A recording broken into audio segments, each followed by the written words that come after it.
Channel. अब आपने इस बात को गहराई से सोचना है। अब ये तो कंसेप्ट क्लियर हो गया कि गुरु नानक देव जी उस 2 अक्षर के नाम का जाप कराया करते। अरे ये नकली कहें, ये तो वहाँ बोलोगे बोलो पर मेरे पास बुक्की में प्रवेश करके उस शिवदयाल जी ने मिल गया। इन 500 नाम काल के जानो, जब दानी मन शंका आनो। अब जिसको ये मानते हैं कि श्री शिवदयाल जी के घर पे तुलसीदास आथरस वाले की वाणी वो सत्संग होया करते और इन्होंने भी उसका बहुत संग किया है। और इनके माता पिता जी उनके शिष्य थे। किसके? शिवदयाल जी के माता पिता तुलसीदास आथरस वाले संत के शिष्य थे। अब वो कह रहा है अपनी घट रामायण में कि 500 नाम काल के जानो, आदि नाम और सतनाम वो अलग मंत्र हैं। देखिएगा तो धर्मदास जी से कह दिया था कि धर्मदास तो लाख दोहाई, ये मूल नाम मूल ज्ञान सार नाम की तबार न जाई। और नानक साहिब जी और इन सब महापुरुषों ने उसका दृढ़ता से पालन किया। इसलिए ये अभी तक इन काल के पंथा का हाथ नहीं लगा। ये न कहो 2 अक्षर तो वहाँ मिलेंगे पार ब्रह्म में, अंदर जाके मेरे पास से मिलेंगे। अब घट रामायण में देखो, तुलसी साहिब आदर्श वाले की ये वेल्डियर प्रिंटिंग प्रेस वर्क्स इलाहाबाद से छपी है, भाग 1 है ये। अब हम इसके 27 पृष्ठ पर आते हैं। भेद पिंड और ब्रह्मांड का ये 27 पृष्ठ है। अंतर गुफा तहाँ चल जाऊं, तहाँ साहिब के दर्शन पाऊं। 500 नाम जीव जब बाखा, 6वां नाम गुप्त कर रखा।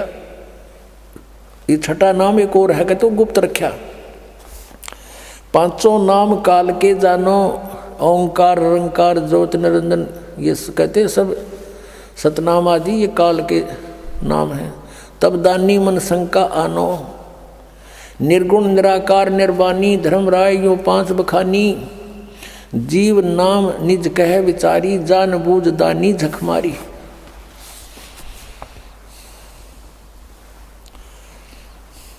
अब जीव वचन चौपाई, दानी सुन विद बात हमारी, हम चली जाऊं पुरुष दरबारी। सुरत नृत ले लोक सिद्धाऊं, आदि नाम ले काल गिराऊं। आदि नाम से काल को गिराऊंगा, ढाऊंगा, उससे निकल जाऊंगा। और सत नाम ले जीव उभारी, अस चल जाऊं पुरुष दरबारी। अब ये सतनाम और ये आदि नाम ये 3 मंत्र हैं। सतनाम 2 अक्षर का, आदि नाम यू सार नाम है, और ये 500 नाम रंकार ओंकार ये सब काल के जानो। अब हो गया कंसेप्ट क्लियर। जिनको ये सिरोधार्य मानते हैं कि तुलसीदास की इन्होंने बहुत संगत की है और वो कह रहे हैं 500 नाम काल के, और शिवदयाल जी घाटा जोड़े 5 नामों पर, इन्हीं पर रटना लगा कर ये स्वयं पर भूत बन गया। बुक्की में बोल रहा अपनी शिष्या में। अब आप जी के समक्ष आदरणीय नानक साहिब जी, आदरणीय नामदेव साहिब जी के विषय में जानकारी दी कि ये 2 मंत्र का जाप करते थे। फिर इनको सार नाम मिला जब इनका छुटकारा हुआ। अब आदरणीय गरीबदास साहिब जी क्या कहते हैं?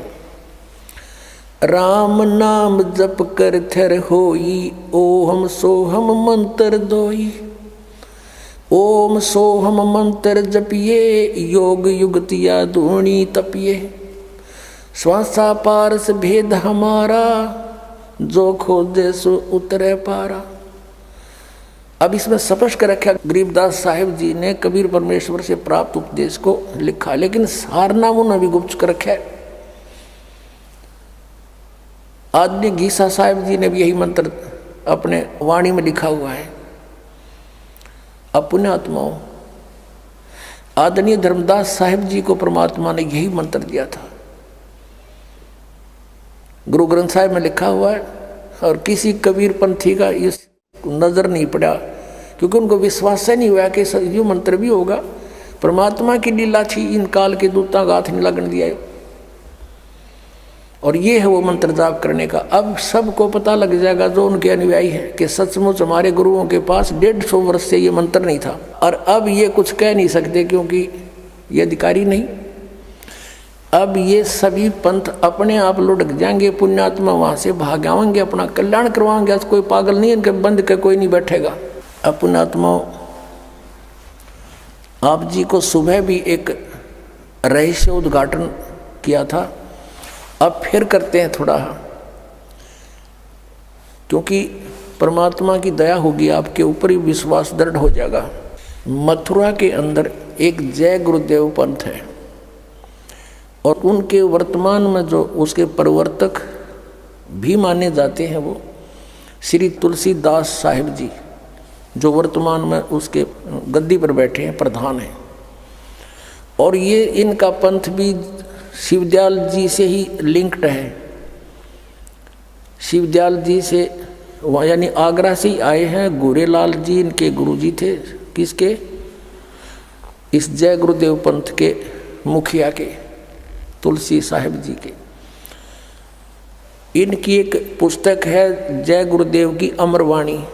जैसे आज दिन में भी दास ने बताया था कि ये पुण्यात्मा थे, पिछले संस्कारी थे, आगे इनको कोई संत ठीक मिला नहीं। ये पूर्व जन्म के संस्कारों से इनके वचनों में भी शक्ति होती है, छोटे मोटा लाभ भी कर सकते हैं, ये भूत भविष्य का कुछ जानकारी भी दे सकते हैं। एज ए भविष्यवक्ता भी इनकी बुद्धि काम कर जाती है। तो इन्होंने एक भविष्यवाणी की है सन 1971 में, वो पढ़कर सुनाते हैं इन्हीं की पुस्तक में। देखिएगा, जय गुरुदेव की अमरवाणी भाग 2। ये कहाँ से छपी है? ये है ये महात्मा बाबा जय गुरुदेव जी महाराज। इनका असली नाम है परम संत तुलसीदास जी महाराज। विश्व को शांति अब इन्हीं से मिलेगी। ये इनके सेवक लिख रहे हैं इनके बारे में। यहाँ देखिएगा, जय गुरुदेव की अमरवाणी सहकारी सदाचारी बाल संघ से संकलित, प्रकाशक दिव्या शर्मा, 88 साकेत कॉलोनी, मथुरा, उत्तर प्रदेश से।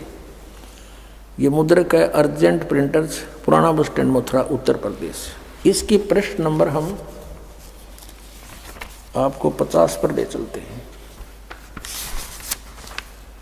ये 50 नंबर पृष्ठ है। यहाँ देखिएगा, सहकारी पत्रिका के 7 सितंबर 1971 में इन्होंने अपनी स्टेटमेंट दी है, यानी प्रवचन किए 7 सितंबर 1971 को। किसने? जय गुरुदेव वाले तुलसीदास ने। यहाँ लिखा है, हम थोड़ा सा पढ़ेंगे। वह अवतार जिसकी लोग प्रतीक्षा कर रहे हैं वह 20 वर्ष का हो चुका है। दास का जन्म 8 सितंबर 1951 को हुआ था। मुझ दास का जन्म तो 7 सितंबर 1971 को दास पूरा 20 वर्ष का हो गया। 8 सितंबर को 21वां वर्ष लग गया। अब ये क्या कहता है कि वह अवतार जिसकी लोग प्रतीक्षा कर रहे हैं वह 20 वर्ष का हो चुका है। यदि उसका पता बता दूं, 1971 में कह रहा है कि आज जब मैं उसका पता बता दूं तो लोग पीछे पड़ जाएंगे। अभी ऊपर से आदेश बताने के लिए नहीं हो रहा है। मैं समय का इंतज़ार कर रहा हूँ और सभी महात्माओं ने समय का इंतज़ार किया है। समय आते ही सबको सब कुछ मालूम हो जाएगा। 7 सितंबर 1971 को ये स्टेटमेंट है। अब इसी के 59 पृष्ठ पर चलते हैं। 59 पृष्ठ पर ये 28 अगस्त 1971 की स्टेटमेंट है सहकारी पत्रिका में। यहाँ कहते हैं, वह महापुरुष का जन्म भारत के वर्ष के एक छोटे से गांव में हो चुका है और वह व्यक्ति मानव इतिहास का सबसे महत्वपूर्ण व्यक्ति बनेगा। उसे जनता का इतना बड़ा समर्थन प्राप्त होगा कि आज तक किसी को नहीं मिला है। वह महापुरुष नए सिरे से विधान बनाएगा और वह विश्व के संपूर्ण देशों पर लागू होगा। उसका एक झंडा होगा, उसकी एक भाषा होगी। अपनात्माओं, इस दास के अतिरिक्त यदि ये भविष्यवाणी किसी और पर फिट हो जाए तो दास ने बता दियो मैं भी थारे साथ वहीं चल पड़ूंगा और तुम ने भी सारे ने वहीं ले चलूंगा। भाई ठीक है, हमने कल्याण करवाना है, कितने हो जाओ हमारा। ये ज्ञान और ये समाधान इस 21 ब्रह्मांड में अपने मिल जा और ये सारे भविष्य वक्ताओं की वाणी फिट हो जा तो दास भी उसके समर्पित हो जाएगा। दास की प्रार्थना है कि समय खोने का नहीं है। इतने प्रमाण दे रखे परमात्मा ने और फिर भी इनकी आंख नहीं खुलती तो भाई घनी बांग पी रखी है काल के कुएं की। अपने आत्माओं, यदि इस तुलसी साहिब जी, तुलसीदास जी जो जय गुरुदेव के पंथ के मुखिया हैं, इनकी उस समय 1971 में दिव्यदृष्टि काम कराई थी, इनकी बैटरी चार्ज थी और अब ये फ्यूज होगी क्योंकि इनकी कमाई खत्म होगी। किसी का आशीर्वाद देकर इतने जीवों को बांट दिया, अपनी जितना चौनी ले रहे थे वह खत्म करी। यदि आज इनकी दिव्यदृष्टि काम करती है, कर रही है, तो ये बता देना चाहिए कि वो संत ये है। सब इतिहास आपके सामने रख दिया और वो समय दूर नहीं, क्योंकि 600 वर्ष पहले परमात्मा ने कहा था कि धर्मदास कहते हैं कलयुग बीते 5500 पाचा और तब मेरा वचन होगा साचा। अब 5505 वर्ष कलयुग बीत चुका है, अब उससे आगे चल पड़े, क्योंकि सन 2001 में 5505 हो जाते हैं और उस समय से ही ये हमारी जो 2001 में दास ने सब सदग्रंथों के अंदर परमात्मा की महिमा को ढूंढा, खोजा और आपके रूबरू करा दिया। और फिर कहा कि पूरे विश्व में धर्मदास एक कबीर परमेश्वर ही रहेगा और पूरे विश्व में शांति छावेगी। इस माया की दौड़ खत्म हो जाएगी, क्योंकि एक ऐसा विधान बनेगा, वो वैसे किसी पर कोई थोपा नहीं जाएगा। ज्ञान से आपको समझ में आएगा कि हम किस लिए सारा जीवन व्यर्थ करते हैं कोठी महल बनाने में। 26 जनवरी सन 2000 को भारतवर्ष गणतंत्र दिवस मनाने की तैयारी कर रहा था। गुजरात के अंदर इतना भयंकर भूकंप आया कि जिन मकानों को बनाने में सारा जीवन व्यर्थ कर दिया था लोगों ने, व्यक्तियों ने 2-2, 3-3 मंजिल के बना रखी थी कोठियाँ, वो सारी की सारी गिर गई और सभी अपने घरों में बैठे अपने टेलीविजनों पर गणतंत्र दिवस को देखने की तैयारी कर रहे थे। 8 बजे भूकंप आ गया और उसी के नीचे दब कर मर गए। कई दिन भुगत कर मरे हैं, कुछ निकाल भी नहीं पाए उनको। फिर हम अपनी अज्ञानता के कारण विवाह शादियों में बेमतलब का खर्चा करते हैं, जो हमारे लिए एक बहुत बड़ी समस्या पैदा होगी है। फिर हमने ये भी पता चलेगा कि हम किसी से पैसा ऋण लेंगे तो हमें आगे देना पड़ेगा। तुमने उस दरगाह का मैल नहीं देखा, धर्मराज के तिल का लेखा। तो हम यहाँ से ऋण मुक्त होने के लिए प्रयत्न करेंगे, किसी का कर्जा नहीं चढ़ाओगे। एक तो अनजानपने में बिना ज्ञान के रिश्वत भी लेते हैं, मिलावट भी कर देते हैं और दहेज के ऊपर भी मुंह धोकर बैठ जाते हैं। मेरे पुत्र वो 2 गुना धन लावेगी, अन्योना विरग गदा बनेगा फिर इनका अगले जन्म में। तो पता जब हमें ज्ञान होगा तो परमात्मा कहते हैं जैसे कर का जहर का रंग हो रही हो और कहो तो कौन तीस खावे राम रंग हो रही हो। अब एक कण पड़ा हो विष का और आपको पता है ये विष है, आप छू कर दिखा देना। तो अभी अनजान बच्चे हो आप, इस आध्यात्मिक ज्ञान ना होने से, जैसे एक अबोध बालक सर्प की दूम पकड़ लेता है और उसको डस देता है और मर जाता है। अनजान बच्चा बिजली की स्पार्किंग हो रही है, तार टूटा पड़ा गिरा पड़ा है, उसको छू लेता आतिशबाजी समझकर और मर जाता है। तो ऐसे जब वो बच्चा बड़ा हो जाता है, दूसरों को भी सतर्क करता है कि देखो तार टूटा पड़ा है, इसमें बिजली है, दूर हो जाओ, दूर हो जाओ। और ऐसे ही सर्प दिखाई देगा, आप भी दूर भागेगा, औरों को भी कहेगा इधर मत जाना, वहाँ काला सर्प है, भयंकर सर्प है। तो पुण्यात्माओं, जब हम इस तत्व ज्ञान से परिचित होंगे, ये रिश्वत लेना और ये हाहाकार मचा रखी, लोट कसोट मंत्रियाँ तई के ऊपर बलेम लग गए और जजों तई के ऊपर बलेम लगते हैं कि ये भी करप्ट हो गए, तो कहाँ जाएगी ये जनता।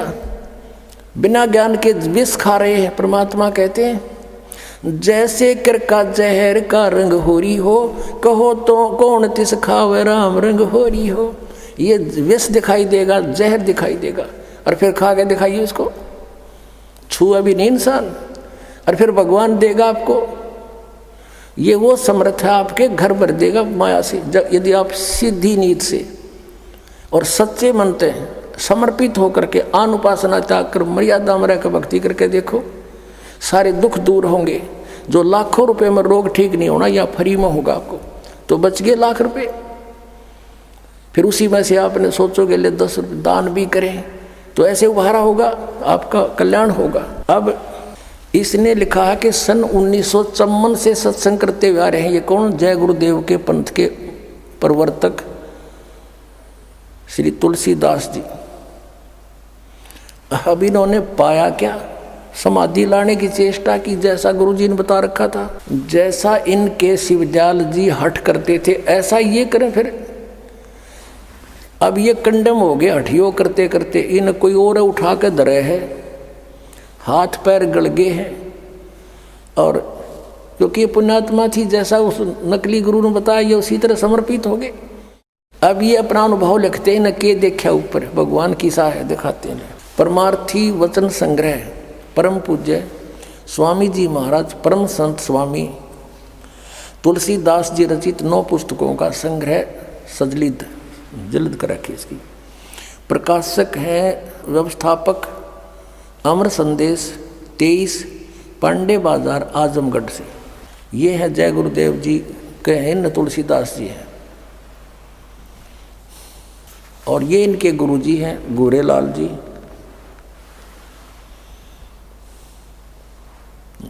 ये लेखक के दादा गुरु हैं, यानी पुस्तक के छापने वाले के दादा गुरु। और अब आपको दिखाते हैं इसके 157 पृष्ठ पर संत मत सच्चा निर्माण, ये कोई चैप्टर है, पुस्तक है इसकी अलग 9 की अलग जल्द कर रखी है। 157 पृष्ठ पर यहाँ देखना नीचे। प्रसन्न ईश्वर किसे कहते हैं? जो एक है, अद्वितीय है, जो न बाल न युवा है, न वृद्ध है, न स्त्री है, न पुरुष है, न नपुंसक है, न गर्भ में आकर जन्म लेता है, न मृत्यु को प्राप्त होता है। जैसे जैसे यहाँ देखो, अनाम है, अरूप है। अरूप माने निराकार है, उसका कोई रूप नहीं है। और तो ये दुख में मारो सट्टे। फिर आगे देखो, फिर इसके आगे क्या लिखते हैं ये 242 पृष्ठ पर आपको ले चलते हैं। अब 241 पर क्या लिखा है? ज्ञान रसीम चैप्टर है कोई इनका। अब सतपुरुष की महिमा बताओ कि मैंने अनुभव किया, सतपुरुष देखा। सतपुरुष से तमाम धनी आत्माएं पैदा हुई हैं। आगे चलो, अब ये क्या बताता है? इस देश से निकलने के बाद वापस घर में आए हो और स्पष्ट होता है कि यह सच्चा घर है। इस महान प्रकाशवान स्वरूप की मूर्ति विचित्र आदमी या बड़े से बड़े पुरुष की प्रतीत होती है। एक बहुत अद्भुत सुंदरी के साथ महान सिंहासन पर विराजमान है। पूर्ण पुरुष में से ये महान सुरीली राग निकल रही है।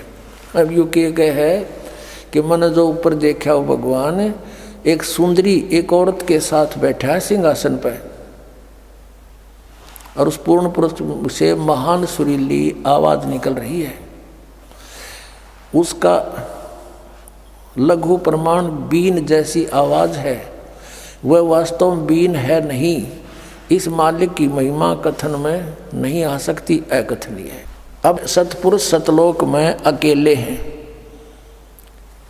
और किसी भी संत की वाणी देख लो, उनके साथ कोई स्त्री का लिंक नहीं है। इनकी जो समाधि होकर के चेष्टा इन्होंने की, ये इस काल के ब्रह्मांड को भी पार नहीं कर सके। इसी में कोई लोक लाख इधर देख ली, कोई कितने देवता हैं, इंद्र भी अपनी पत्नी के साथ बैठा रहता है, वहाँ भी मुरली बजे हैं। काल ने सतलोक की नकल इस काल लोक में कर रखी है। इनका और अनुभव दिखाता हूँ आपको। ये देखिएगा, वही पुस्तक वही चल रही है, ये ज्ञान रसीम 244 पृष्ठ पे। यहाँ क्या है? सबका कारण और करने वाला तथा सबसे अलग रहने वाला वही अविनाशी सतपुरुष है जो सतलोक में है। जिस तरह से जल की तरंग जल में ही समा जाती है, इसी तरह से उस अथाह जल के तरंग संत हैं, देखने में अलग मालूम होते परंतु वह अथाह जल से भिन्न नहीं है, उसी में समा जाते हैं। अभी दिखाते हैं आपको 162 पृष्ठ पे इसका अनुभव दिखाते हैं महापुरुष का। ये देखिएगा 160 पृष्ठ पे। अब ये क्या बताते हैं, प्रश्न किया किसी ने कि 7 रंग होते हैं। अब बंगी कहीं भी सड़क पर झाड़ता नजर नहीं आता है, मनमूत्र से भरी नालियाँ मोरियाँ भी नजर नहीं आती। ये इस किसी भी लोक में यहाँ चले जाइए, आपकी कभी दृष्टि खुल जाए तो शिवलोक में, विष्णु लोक में, ये वहीं पर है ऐसे नज़ारे। इस इंद्र के लोक में स्वर्ण और मणियों के जुड़े हुए नाना प्रकार के महल दिखाई पड़ते हैं, नाना रंग की कारीगरियों से ये बने हुए हैं, यहाँ देख रहा हूँ। अब ये 163 पर कहते हैं, यह दृश्य बड़ा ही अनोखा है। कभी कभी सुंदर से बाग नजर आते हैं, जैसे ब्रह्मा जी को दुर्गा ने ऊपर भेजा था, वो भी कहता वहाँ बड़े बड़े सुंदर बाग हैं, मनोहर मंदिर हैं, बड़े रत्नों जड़े हुए हीरे, ये बड़े वहीं भटक रही थी इनकी आत्मा। सुंदर रंगीन वृक्ष लगे हुए होते हैं, जिस वृक्ष की डालियों में बजाय फल और फूल के सुंदर नारी और नर विविध प्रकार के वस्त्रों के आभूषणों से सुसज्जित किरीट व मुकुट व कुंडल पहने हुए वृक्ष सहित झूम झूम कर नृत्य कर रहे। ये करा केड़ंगा देखा था नो के नर नारी वृक्ष के महाय फटोरे हैं और वो वृक्ष भी गेले नाचे हैं। कभी कभी श्री रामचंद्र और श्री कृष्ण जी की मनोहर झांकी अद्भुत छटा से पूर्ण दिखाई पड़ जाती है। अब रामचंद्र श्री कृष्ण भटकता रहा इनकी आत्मा, और तभी तो इसने ये अनुभव बताया अपना कि भगवान एक सुंदर नारी के साथ बैठा है। बताइए इनका अनुभव, सारी उम्र खो दी इसने। और उधर से ये अपना अनुभव बताते हैं कि परमात्मा वहाँ चेतन ही चेतन है, सत्यलोक में कुछ भी नहीं है, सतपुरुष निराकार है और आत्मा उसमें ऐसे समा जाती है जैसे जल तरंग में, जैसे जल की बूंद समुद्र में समा जाती है। अपने आत्माओं, पहले तो हमने जैसे कोई आम का बीज बीजा है, आम के बीज का भी अंकुर होगा, उधर से किसी ने कीकर का बीज बो रखा, वो भी फल, उसका भी अंकुर होगा और धीरे धीरे वो भी बड़ा होगा, उसमें भी कुछ ना कुछ दिखाई देगा, पत्ते डाली, और आम वाले भी ऐसे चलेगा। लेकिन जिसने केवल बबूल ही देखा है, आम देखा ही नहीं, तो बबूल के सब लक्षण बता रहा है। अब जिसको जानकार है कि ये लक्षण तो आम के है ही नहीं, ये तो बबूल के हैं, फिर उनको मिला के देख लो। तो जिन महापुरुषों ने मंत्र, ये मंत्र बीज है, जिन्होंने ये सत साधना सतनाम और सार नाम की है, उससे जो उपलब्धि होनी वो तो सतलोक होना है। और जो इन्होंने नाम जाप किए वो काल के हैं, काल के ही लोक में इनको रहना है और यहीं पर है ये। और इनका जो दादा गुरु यानी सबसे प्रमुख वो भूत बना हुआ बुक्की में बोला तो ये कित जाएंगे इन 5 नाम जपने वाले, अंडरस्टूड है। अब पुण्यात्मा, आज का जो प्रसंग था सत्संग का, कि शास्त्र विधि को त्याग कर जो मनमाना आचरण करते हैं उनको न तो कोई सुख हो, न उनकी कोई सिद्धि प्राप्ति हो, न उनकी गति हो, यूजलेस। तो शास्त्र विधि अनुसार कौन से मंत्र हैं? पहले तो आपको जो प्रथम मंत्र दिया जाता है वो 7 नाम का है। पुण्यात्माओं, हमारे चारों वेद, पवित्र गीता, ये गॉड गिवन स्पिरिचुअल नॉलेज है, प्रभु दत्त है। और जो हमारे पुराण हैं ये ब्रह्मा जी, विष्णु जी और अन्य ऋषियों के अनुभव और ब्रह्मा जी से प्राप्त ज्ञान को मिश्रण करके इन्होंने अपना अनुभव लिखा है। परमात्मा की जानकारी और वे ऑफ वर्शिप जो वेदों और गीता में है वो फाइनल है, उससे अतिरिक्त हमने कोई मंत्र जाप नहीं करना चाहिए। हमारे सदग्रंथ बताते हैं कि ओम तत्सत इति निर्देश है, नथिंग एल्स, यही निर्देश है, फाइनल फैसला है, डायरेक्शन है इस 3 मंत्र के जाप करने की, सच्चिदानंद घन ब्रह्म को पाने की। अब यहाँ प्रसंग उठता है, कई श्रद्धालु कहते हैं कि भाई गुरुजी नाम तो इन देवताओं के देते हैं और इनकी पूजा को मना करते हैं। पुण्यात्माओं, आप बच्चे हो और आप दूध के जले हुए हो। अब अपना कर्म मत बिगाड़ना, क्योंकि आप इस दास से अधिक नहीं जान सकते। इस दास से अधिक परमात्मा या वो संत जिनको भगवान मिले वो जान सकते हैं, अन्यथा इस पृथ्वी पे किस ब्रह्मांड में कोई नहीं जान सकता। आप अब अपना दिमाग खराब मत करना, क्योंकि आपका ज्ञान में कुछ मिश्रण उन अज्ञानियों का है जहां पहले गए हुए थे। अब पूजा और साधना में क्या अंतर होता है?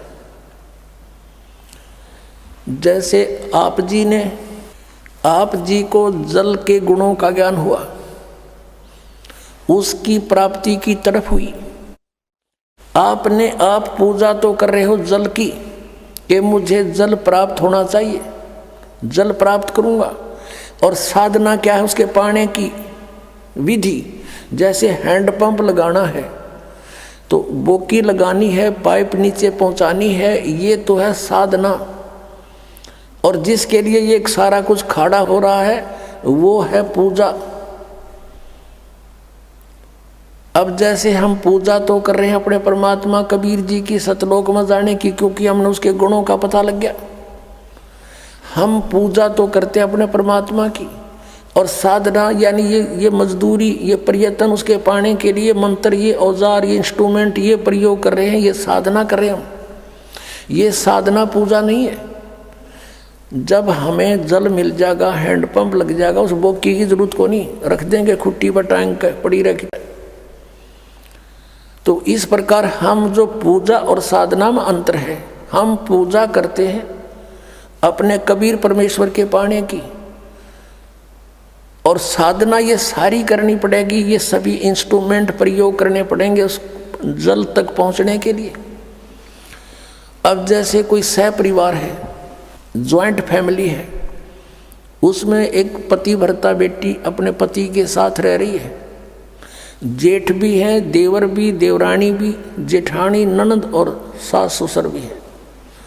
अब अच्छी लड़की जो होती है वो सबका यथोचित आदर करती है, सबसे प्यार से बोलती है, जेठ से, जेठानी से, भाई, देवर, देवरानी से, आने वाले अतिथि से। ऐसा लगता है जैसे ये सबको अपना ही मान रही है, लेकिन वो पूजा अपने पति की कर रही है। जैसे एक सत्कार होता है और एक पूजा होती है। सत्कार यानी आदर होता है और एक पूजा होती है।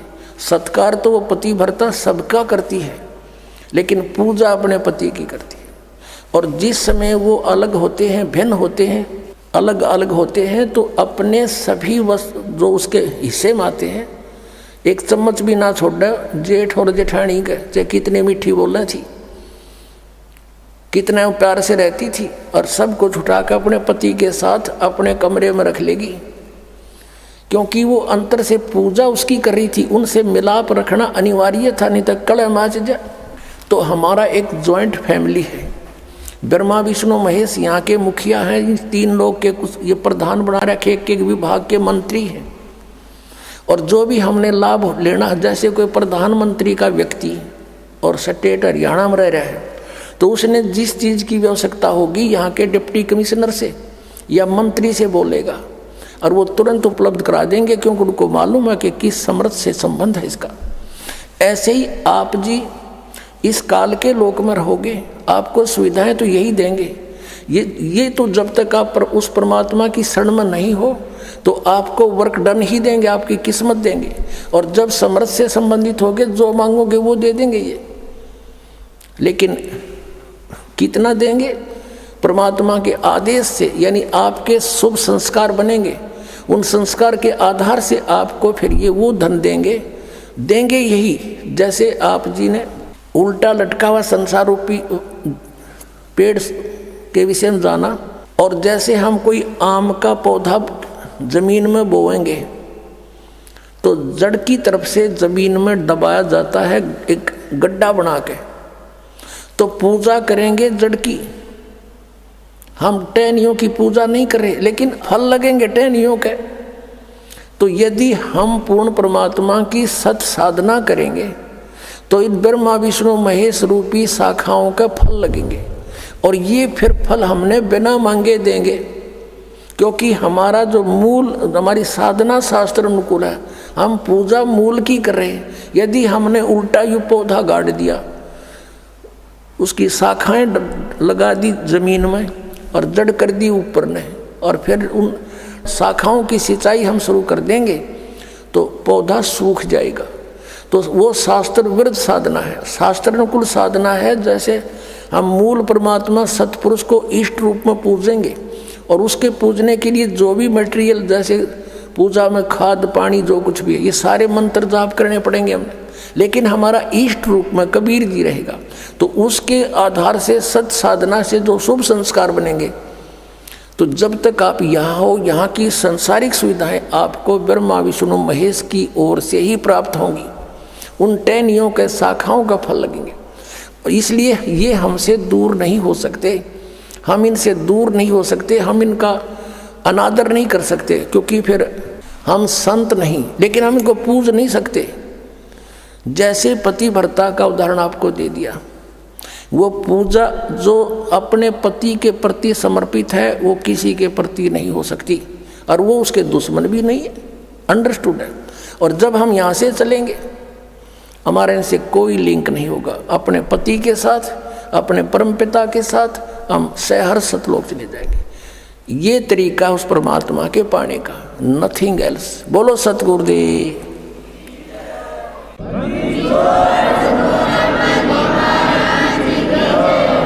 परमपिता परमात्मा पूर्ण ब्रह्म, सारी सृष्टि के रचनहार कुल मालिक कबीर परमेश्वर जी, ये हम सब आत्माओं के उत्पत्ति करता है, ये हमारे पिता हैं। जितनी भी आत्माएं यहाँ इस काल के जाल में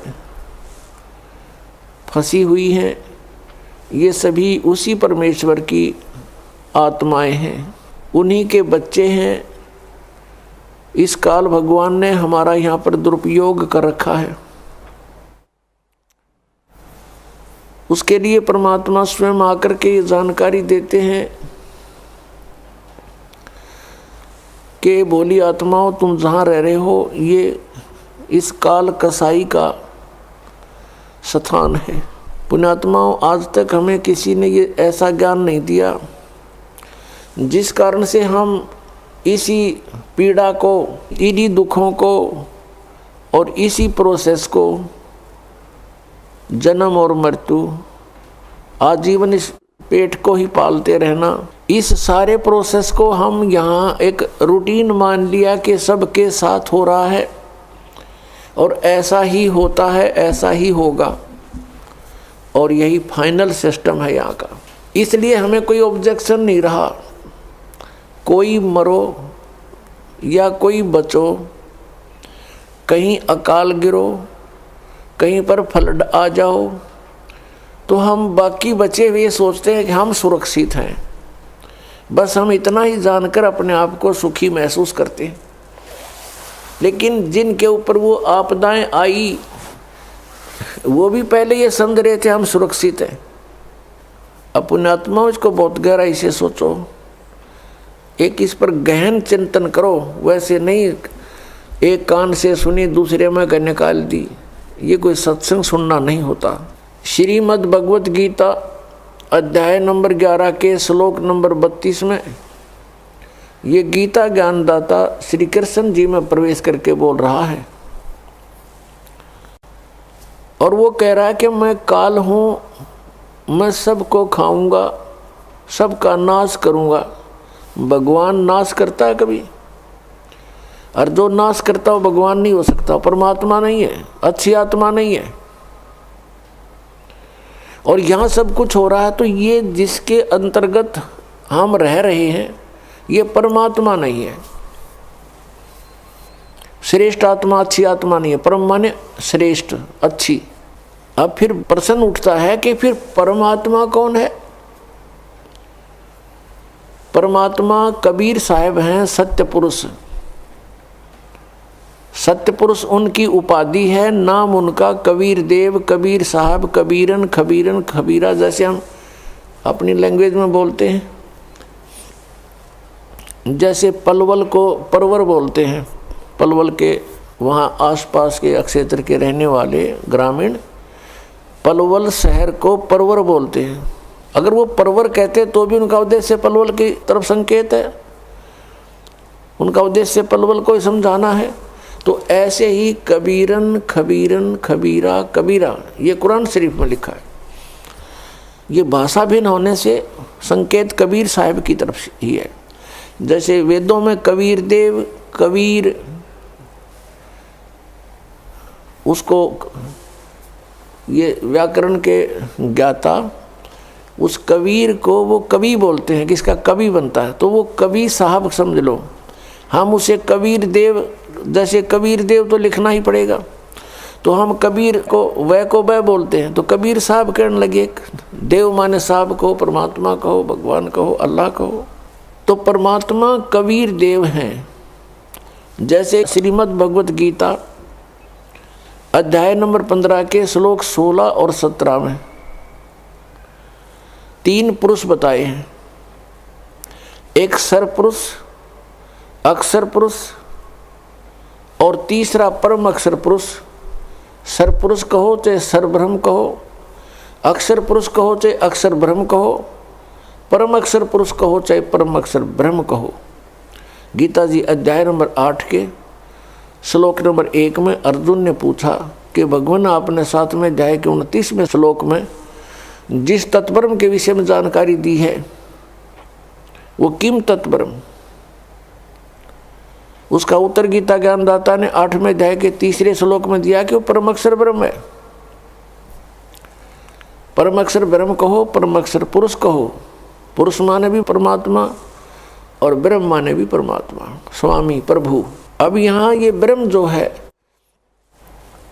ये है सरब्रह्म, लेकिन ये ब्रह्म प्रसिद्ध हो रहा है। जैसे किसी विभाग में आप देखिएगा तो उस ऑफिस में कार्य करने वाले व्यक्ति अपने उच्च अधिकारी को, जैसे इरिगेशन डिपार्टमेंट है उसमें एक्शन ऑफिस होता है, तो एक्शन ऑफिस के अंतर्गत जितने भी वहाँ कर्मचारी, अधिकारी, सुप्रिटेंडेंट, क्लर्क उसके अंतर्गत कार्य करते हैं और अन्य जो SDO, JE होते हैं, तो वो क्या कहते हैं कि साहब ने ऐसे बोला है। उनके लिए साहब अंडरस्टूड है कि एक्शन साहब, एक्शन साहब बार बार कहना अनिवार्य, वो आवश्यक नहीं समझते, वो साहब बोलते हैं। तो इसी प्रकार वो साहब प्रसिद्ध है उनके लिए, लेकिन उससे ऊपर बहुत साहब है। SC साहब है, चीफ इंजीनियर साहब है, फिर इरिगेशन पावर मिनिस्टर साहब है, फिर मुख्यमंत्री साहब है, प्रधानमंत्री साहब है, राष्ट्रपति साहब है। तो ऐसे ये ब्रह्म जो है, यहाँ के प्राणियों के लिए ब्रह्म प्रसिद्ध हो गया, भगवान प्रभु। इनके लिए ब्रह्म अंडरस्टूड है, इनका भगवान ब्रह्म कौन है, ज्योत निरंजन काल है। इसलिए इससे नेक्स्ट ब्रह्म की जानकारी देने के लिए परब्रह्म शब्द प्रयोग करना पड़ा। परब्रह्म यानी इससे नेक्स्ट ब्रह्म, इससे नेक्स्ट स्वामी, नेक्स्ट जो है अगला प्रभु। ब्रह्म माने गॉड, प्रभु राम, स्वामी, अल्लाह। तो इस गॉड से, इस प्रभु से जो यहाँ का प्रभु प्रसिद्ध हो रहा है, इससे नेक्स्ट जो है गॉड वो परब्रह्म कहलाता है। और एक पारब्रह्म, पारब्रह्म माने सबसे सुप्रीम, सबके पार, सबसे ऊपर, सबका ओवरऑल कंट्रोलर, वो पारब्रह्म है, उसको परम अक्षर ब्रह्म कहते हैं। ऐसे इस ब्रह्म पुरुष को समझना हमने। तो गीता जी अध्याय नंबर 15 के श्लोक 16 में 2 पुरुष बताए, 2 ब्रह्म बताए, 2 प्रभु, सरपुरुष, अक्षर पुरुष। और इन दोनों के अंतर्गत जितने प्राणी हैं वो सब नाशवान हैं और ये स्वयं भी नाशवान है। जीवात्मा किसी की नहीं मरती, वो तो पशु की भी नहीं मरती, पक्षी की भी नहीं मरती। तो 17वें श्लोक में 15वें अध्याय के में तुरंत कहा है कि उत्तम पुरुष है तू अन्य परमात्मा इति उदाहरते। उत्तम पुरुष यानी श्रेष्ठ परमात्मा, श्रेष्ठ ब्रह्म, वो तो कोई और ही है। इन दोनों से अन्य है सरपुरुष और अक्षर पुरुष से। और परमात्मा इति उदाहरते, वो परमात्मा कहलाता है, वो श्रेष्ठ आत्मा है, वो परमात्मा है। और कौन है वो? ये लोकतरम आविश्य विवर्ती अवैश्वर, वो तीनों लोकों में प्रवेश करके सबका धारण पोषण करता है और वास्तव में वो अविनाशी परमेश्वर है। यहाँ वास्तव में अविनाशी परमेश्वर क्यों कहना पड़ा? क्योंकि अक्षर पुरुष का अर्थ भी अविनाशी पुरुष होता है। क्षर माने नाशवान, अक्षर माने जिसका नाश ना हो। लेकिन इस अक्षर पुरुष ये प्रसिद्ध है। जैसे किसी ने अपने लड़के का नाम कप्तान रख रखा है, अब कप्तान नाम रख लेने से कोई वो कैप्टन थोड़ा बन गया, तो ऐसा ही समझो। तो ये अक्षर पुरुष इसका नाम है क्योंकि ये थोड़ा चिरस्थायी है, इसलिए इस अक्षर पुरुष कहने लगे। अब यहाँ ये भी डिफाइन करना पड़ेगा कि अक्षर पुरुष कितना अक्षर पुरुष है। अब यहाँ सभी प्रभुओं की आयु का विवरण देते हैं। जैसे एक 4 युग की चतुर्युगी होती है, सतयुग, त्रेता, द्वापर, कलयुग। और ऐसे 1000 चतुर्युग का दिन, 1000 चतुर्युग की रात्रि, ये ब्रह्मा जी का दिन हुआ, यानी इतनी रात्रि इतना इतना। और ऐसे 30 दिन रात का 1 महीना हो गया, 12 महीने का 1 वर्ष हुआ। और 100 वर्ष की आयु है ब्रह्मा जी की, रजगुण श्री ब्रह्मा जी की। इससे 7 गुना अधिक है विष्णु जी सतगुण की, और श्री विष्णु जी से 7 गुना है तमोगुण शंकर भगवान की। और ऐसे जब 70,000 बार ये त्रिलोक की शिव, तमोगुण शिव की मृत्यु हो जाती है, तब एक ब्रह्मांड का विनाश होता है। उसमें यह सरपुरुष महाशिव रूप में रहता है ब्रह्मलोक में, ऊपर, सबसे ऊपर। तब इसकी भी मृत्यु होती है, दुर्गा की भी इसके साथ मृत्यु होती है। ब्रह्मांड में आग लग जाती है, पूरे ब्रह्मांड में आग लग जाती है। ब्रह्मा, विष्णु, महेश, राम सभी जीव तड़प तड़प कर मर जाते हैं, शरीर छोड़ जाते हैं। और साथ में दुर्गा और ये काल भी मरता है, ब्रह्म सरपुरुष। इसके बाद क्या होता है कि सभी प्राणी ऑटोमेटिकली परमात्मा के विधान अनुसार दूसरे ब्रह्मांड में चले जाते हैं। 21 ब्रह्मांड है इस काल भगवान के, ब्रह्म के, सरपुरुष के, सरब्रह्म के, ज्योति निरंजन के। तो उसमें जाकर के परमात्मा ने विधान बनाया है कि इन दोनों का जन्म, दुर्गा और काल का जन्म अपने आप ऑटोमेटिक, जैसे गेहूं में ये कीड़े हो जाते हैं, सुरसी अपने आप बन जाती है उस। तो इन दोनों का तो ऑटोमेटिक परमात्मा विधान अनुसार युवा रूप में प्रकट हो जाते हैं। फिर ये अपने कुछ वचन से, कुछ अपने क्रियाओं से, अपना स्त्री पुरुष संबंध से ये 3 पुत्र उत्पन्न करते हैं।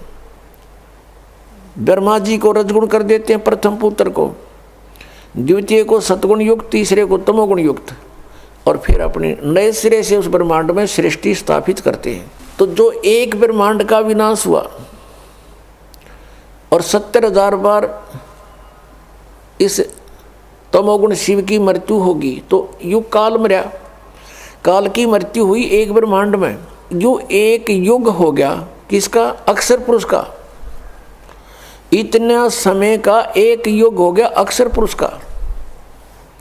और ऐसे 1000 युग का दिन, ऐसे बने हुए युग का 1000 युग का दिन, इतनी ही रात्रि, और 30 दिन रात का महीना, और 12 महीने का 1 वर्ष, और 100 वर्ष की आयु है अक्षर पुरुष की। अब ये इतना अक्षर है, ये इतना चिरस्थायी है, इसलिए इसको अक्षर पुरुष कहने लगे। और फिर भी इसकी मृत्यु है।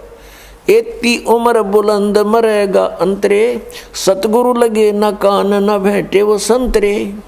इतनी लंबी उम्र भी हो जाएगी तो भी मृत्यु होगी, क्योंकि वो तत्वदर्शी संत नहीं मिला तुम्हें, जिसका गीता जी अध्याय नंबर 4 के श्लोक नंबर 34 में वर्णन है। और परम अक्षर ब्रह्म की, परम अक्षर पुरुष की मृत्यु नहीं होती। अपने आत्माओं, श्रीमद् भगवत गीता अध्याय नंबर 15 के श्लोक नंबर 16 और 17 में इसको अक्षर पुरुष बोला है। 16 में सरपुरुष और अक्षर पुरुष। सरपुरुष तो ये ब्रह्म है जिसकी ऐसे मृत्यु होती है इतने समय में, और अक्षर पुरुष इतनी लंबी उम्र, और इसलिए इसको अक्षर पुरुष कहने लगे, अविनाशी।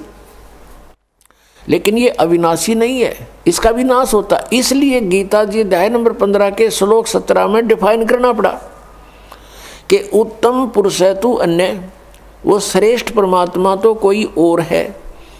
और परमात्मा इति उदारते, जिसको परमात्मा कहा जाता है वो है सही मायनों में परमात्मा, श्रेष्ठ आत्मा। और ये लोक त्रयम, और वही तीनों लोकों में प्रवेश करके अविषय विभर्ती अवय ईश्वर है। वो अवय माने अविनाशी, अविनाशी परमेश्वर है वो। अब इसलिए इसमें स्पेशल कहना पड़ा, इसलिए इस कंसेप्ट को क्लियर करने के लिए। तो पुण्यात्माओं, इस तत्व ज्ञान को समझने के लिए हमने बहुत समय लगाना पड़ेगा। अभी तक तो हमारे अंदर अज्ञान भर रखा था, ठोक ठोक कर, युगों से ठोक रखा है। और आत्मा कोई आज की थोड़ी है, ये तो जब से जन्मी है तभी से इस अज्ञान को अपने अंदर फीड करती आ रही है। इसके अंदर कोड वर्डों में सारा कुछ फीड है पिछले पूर्व जन्मों का। अब तो इस बात को समझना बहुत आसान हो गया, आध्यात्मिक ज्ञान को। जैसे एक चिप होती है मोबाइल में,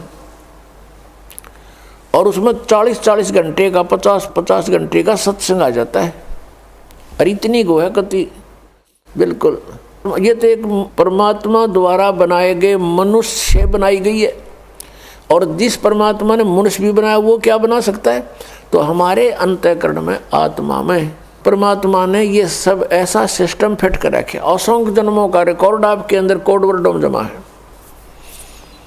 तो वो हमारे अंदर फीड है। अब गीता जी अध्याय नंबर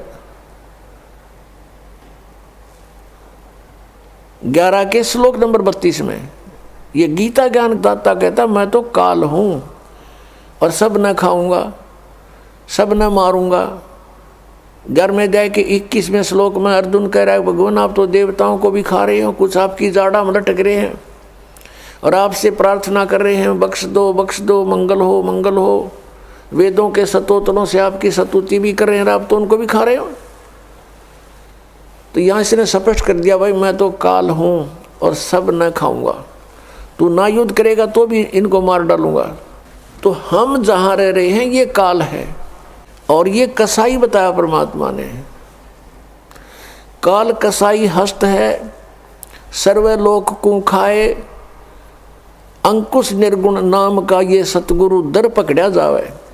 सतगुरु के दरबार में कबीर परमात्मा जब आते हैं और उसकी शरण में जैसे हम आ जाते हैं, जैसे अब इस दास को भेज दिया परमात्मा ने, अपनी वही पावर दे करके शक्ति दे दी। काम उन्हीं की शक्ति, उन्हीं के हाथ में रिमोट है इस दास का। तो अब इस परमात्मा की शरण में इस दास के माध्यम से आने से भी आपको उतना ही प्रोटेक्शन मिलेगा। तो उन्होंने क्या बताया है कि जैसे तुम यहाँ ऐसे लोक में रह रहे हो, जैसे कसाई बकरे पालता है और वो सर्व सुविधाएं देता है अपने बकरों को स्वस्थ बना रखने के लिए, उनसे प्रजनन करवाता है, नर मादा को उसमें छोड़ देता है, और वो बोले बकरे बच्चे उत्पन्न करते हैं, बकरे बकरियां। और उनमें कितनी ममता होती है, किसी के बच्चे को दूसरा बकरा या बकरी टच कर देता है तो उसके साथ भिड़ने को पहुंच जाते हैं वो बकरे बकरियां, उसके माता पिता, और खूब युद्ध करते हैं कि मेरे बच्चे को तूने क्यों सता दिया। और सभी सुविधाएं उनको प्राप्त होती हैं, यानी जलाशय बनाया हुआ होता है, उनके ऊपर शेड डाल रखा होता है, झोपड़ी, उनके लिए चरागाह बनाई होती है। अब वो बकरे ये सोचते हैं कि देख हमारा भगवान, हमारा स्वामी, हमारा प्रभु कितना दयालु है, हमारी कितनी केयर टेक करता है, कितनी देखभाल करता है, कितनी सुविधाओं का ध्यान करता है, कितना व्यवस्था कर रखी है, जिस कारण से वो उसको अपना एक दयालु स्वामी मानते हैं। और जब वो कसाई उन बकरों में आता है, उसको एक नेक इंसान मान के, अपना हितैषी जानकर वो भोली आत्माएं, वो बकरे उसके पास आ जाते हैं। कोई तो उसको चाटता है, वो ऐसे हाथ लगाकर देखता है और वो प्यार करते हैं, जीभ से चाटते हैं उसको, अच्छा नेक आदमी मान के। और वो ये देख रहा होता है ये कितने किलो का हो गया, मांस कितना हो गया, ये कितने का बिकेगा, और वो भोली आत्मा उसको अपना मालिक मान रही है। और कोई ऐसे दोनों पैर उठाकर उसको प्यार देने की चेष्टा करता है, यानी इतने उसके ऊपर कुर्बान हो जाते हैं वो बकरे। और फिर वो देखते हैं कि जब ऑर्डर आता है उसको 10-20 बकरों का, तो वो ना देखता किसकी माँ मरेगी, किसका बेटा मरेगा, किसी का भाई मरेगा, किसकी बहन मरेगी। डंडा लेकर और मोटे मोटे छांट लेता है और जाके कड़च कर देता है। बकरों में हाहाकार मच जाती है, वो भागते फिरते उसमें, पता है उनको कहाँ बिजली गिर गई। अब किसी का बेटा गया तो वह माँ रो रही है, किसी का भाई गया बहन रो रही है, चिल्ला रहे हैं बुरी तरह, वहाँ पर ब्याह म्याँ करके करते रहे वो कुछ न तक। वो पाल इसलिए रखे। तो परमात्मा कबीर जी ने आगे बताया कि आपके प्रभु की ये दशा है जैसे उस कसाई की है। अब यहाँ इस पृथ्वी से परमात्मा कबीर जी से तप करके प्राप्त करी। आइए अब हम उन श्रद्धालुओं के अनुभव जानते हैं जो जगत गुरु तत्वदर्शी संत रामपाल जी महाराज जी से दीक्षा प्राप्त कर चुके हैं तथा उनके द्वारा बताए गए भक्ति मार्ग पर चल रहे हैं। नमस्कार सर। नमस्कार जी। सर क्या नाम है आपका? मेरा नाम हंसराज दास है जी। हंसराज जी आप कहाँ के रहने वाले हैं? हम शहीद भगत सिंह कॉलोनी करावल नगर दिल्ली से रहने वाले हैं जी। हंसराज जी संत रामपाल जी महाराज से नाम दीक्षा आपने कब ली? हमने संत रामपाल जी महाराज से दीक्षा 24 सितंबर 2011 को सतगुरु रामपाल जी महाराज से नाम दीक्षा ली। सर संत रामपाल जी महाराज से नाम दीक्षा लेने से पहले आप क्या भक्ति साधनाएं करते थे? संत रामपाल जी महाराज की शरण में आने से पहले हम ब्रह्मा विष्णु महेश की इनकी भक्ति करते थे जी। इतने दुखी थे कि हम जो है, पहले तो हमारे जो पिताजी थे वो 21 साल तक खाट पे ही रिंज रिंज करके उन्होंने प्राण छोड़ दिए। उसके बाद में जब हम युवा हुए, हमारी शादी हो गई। शादी होने के बाद में हमारे को जो रात को दांती बिछ जाती थी 1 बजे के बाद, और ना तो पड़ोसी आए ना कोई डॉक्टर मिले, और हमारी याददाश्त तक ख़त्म हो जाती थी। और हमें ये पता नहीं रहता था कि हम कहाँ रहते हैं, कहाँ नहीं रहते हैं, हमारे कितने बच्चे हैं। और हमारी दांत भी जो है इसी बीमारी के कारण ख़राब हो गए। लेकिन उसके बाद में फिर हमारा बड़ा लड़का जो था उसको पैरालाइज हो गया। पैरालाइज होने के बाद में उसके हाथ पैर काम करना बंद कर दिया। फिर उसे जहाँ भी किसी को दिखाया, किसी ने कोई इलाज नहीं किया। हालांकि उसको किसी ने बताया कि इसको तांत्रिक में दिखाओ कि इसको कोई प्रेत व्याधा है। जब तांत्रिक के पास ले गए तो वहाँ से भी कोई फ़ायदा नहीं हुआ। फिर हम उसे गांव में लेके गए। गांव में एक भगत को दिखाया तो उसने बोला कि आप जो है, आपका तो ये जन्म खानदानी रोग है और ये आपकी जो है 7 पीढ़ी तक रोग खत्म नहीं हो सकता। और आप जो है ऐसा करो, गंगा जी नहाओ, और गंगा जी नहाने से ना जाने आपको कुछ लाभ मिल जाए।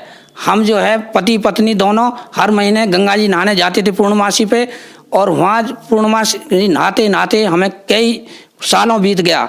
हम जगह जगह भटके, लेकिन कहीं से भी हमें कोई लाभ इनकी भक्ति से नहीं हुआ। सर आपने बताया कि जो भक्ति साधनाएं आप करते थे उनसे आपको कोई लाभ नहीं मिला, आपको प्रेत बाधा हो गई, इसके अलावा आपके बेटे को पैरालिसिस हो गया। उसका इलाज कराने के लिए आप कई जगह गए और कई तांत्रिकों के पास भी दिखाया। फिर सर संत रामपाल जी महाराज के बारे में जानकारी आपको कहाँ से हुई? हमारे पड़ोस में एक राजेंद्र भगत जी हैं, वो शाम को हमारे घर आए और इन्होंने हमसे बोला कि एक संत रामपाल जी महाराज आए हुए हैं हरियाणा में, उनकी शरण में जाओ। तो मनकी जी उन्होंने बताया मेरे पास एक किताब है, उसको पढ़ना। तो जब मैं सुबह को उनके पास गया तो किताब पढ़ी, तो किताब में हमने नंबर देखे और नंबर जो है हमने मिलाया आश्रम को। सतलोक आश्रम में हम गए और फिर वहाँ जा कर के हमने संत रामपाल जी महाराज से नाम दीक्षा ली। सर, आपके एक पड़ोसी ने संत रामपाल जी महाराज के बारे में जानकारी दी और आप सतलोक आश्रम बरवाला जिला हिसार गए और संत रामपाल जी महाराज से नाम दीक्षा ली। तो क्या संत रामपाल जी महाराज से नाम दीक्षा लेने के बाद आपको कोई लाभ भी प्राप्त हुए? जब संत रामपाल जी महाराज से हमने दीक्षा ली, हम जगह जगह भटके, उससे पहले हमें कोई लाभ नहीं मिला। हमारे बड़े लड़के को पैरालाइज हो गई, तांत्रिकों पे दिखाया, भक्तों पे भी दिखाया, मुल्ला मौलवियों पे भी दिखाया, हर जगह भटके, लेकिन कोई लाभ उस नहीं हुआ। फिर जब हमने संत रामपाल जी महाराज से नाम दीक्षा हमने भी ली और लड़के को भी दिलाई। संत रामपाल जी महाराज से दीक्षा लेने के बाद लड़के की पैरालाइज भी ठीक होगी और हमारी दांती बिछनी भी ठीक होगी। और जी हमें लाभ इतने होते हैं कि बिजली का बिल भी परमात्मा ने हमारा भरा 8 महीने तक। देखो दास का टेलरिंग का काम है, कभी काम चलता कभी नहीं चलता। तो एक बार काम कुछ कम चल रहा था, कम नहीं था काम। संत रामपाल जी महाराज से हमने प्रार्थना करी मन ही मन कि परमात्मा काम वाम भी ऐसा ही है, बिल कैसे भरा जाएगा। तो परमात्मा ने, संत रामपाल जी महाराज ने लगातार हमारा 8 महीने तक बिल भरा। 8 महीने तक जैसे ही बिल आता था हम जो देखते थे भाई बिल तो आया नहीं, इसमें जमा क्या करें। एक जब दूसरा बिल आया दूसरे महीने, तो जो बिल लेकर आता था हमने उससे कहा मैंने कि भाई ये बिल क्यों नहीं आ रहा, मुझे आपके जो है पैसे एडवांस जमा हैं उसमें, जबकि हमने कभी जमा करे नहीं थे बिल। फिर हमारी पत्नी भी जो है उसके पैर खराब थे, पैरों में जो उसके एलर्जी थी, उसे कई अस्पतालों में दिखाया, लेकिन डॉक्टरों ने जो उसको दवाई देते थे, दवाई से कोई आराम उसका नहीं होता था। जैसे ही फिर हमने उससे कहा मन की भी परमात्मा से नाम, संत रामपाल जी महाराज से नाम दीक्षा लो और जब हमारा फायदा होगा तो आपको भी होगा। तो फिर उसने भी संत रामपाल जी महाराज से नाम दीक्षा ली। मेरी पत्नी की जो एलर्जी, पैरों में जो एलर्जी थी 10 साल पुरानी, और वो जगह जगह जो है उसको इलाज कराने के बाद भी ठीक नहीं हो रही थी। जैसे ही परमात्मा संत रामपाल जी महाराज से नाम दीक्षा ली तो उसकी जो है आशीर्वाद मार्ग से उसकी भी जो एलर्जी सही होगी। फिर हमारी घरवाली को बार बार जुकाम होना, बार बार खूनी दस्त लगना, बीमारियों से जूझना, संत रामपाल जी महाराज की शरण में आकर के स्वस्थ है और ठीक है। और जी लाभ तो इतने हैं, कहाँ तक गिनाएं। परमात्मा कदम कदम पे लाभ देते हैं। संत रामपाल जी महाराज, एक दिन हम तारीख पर जा रहे थे, 65 आदमी हम गाड़ी में थे। वो गाड़ी हमारी खड़ावड़ और सांपला के बीच में गाड़ी पलट गई। वो पलटने के बाद में जैसे ही पुलिस वहाँ आई गश्त लगाती हुई, वो बोले कि ये तो संत रामपाल जी महाराज के शिष्य हैं। तो वो बोले कि भाई जितने भी गाड़ी में जितने मरे सबको भर लाओ। जैसे ही वहाँ देखा तो किसी भगत के, किसी का थोड़ी चोट आई है, किसी के खरोश आई है, लेकिन कोई भी डेथ नहीं हुई थी। उसी में ये दास भी था। संत रामपाल जी महाराज की दया से इस दास के खरोंच भी नहीं आई, मालिक ने वहाँ हमें बचाया। धन्यवाद सर।